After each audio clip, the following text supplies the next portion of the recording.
Hello বন্ধুরা, আজকে আমি চলে আসছি জাতীয় বিশ্ববিদ্যালয় গাজীপুরে, যেখানে একটি কাজের জন্য দিনের পর দিন মাসের পর মাস ঘুরতে হয়। আর যদি আপনি দরবেশ বাবার দেখা পেয়ে যান তাহলে একদিন যথেষ্ট কাজ করার জন্য। তো আমি সোজা চলে গেলাম একাডেমিক ভবনে।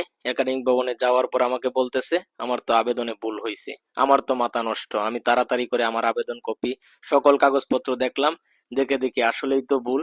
আবেদন সংশোধন করার জন্য একাডেমিক ভবন থেকে আমাকে পাঠিয়ে দেওয়া হলো আইসিটি ভবনে। ওম্মা, আইসিটি ভবনে গিয়ে দেখি এনে তো সাধারণ শিক্ষার্থীদেরকে ঢুকতে দেওয়া হয় না, কারণ এনে বড় বড় সাহেবরা বসে।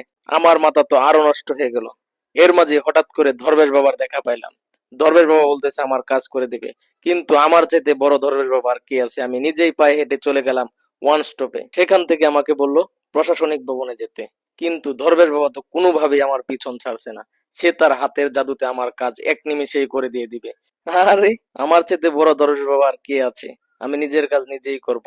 চলে গেলাম প্রশাসনিক ভবনে, গিয়ে কথা বললাম। আমাকে বলল আবার নতুন করে আবেদন করতে। আমি আবেদন করে কাগজ জমা দিলাম একাডেমিক ভবনে।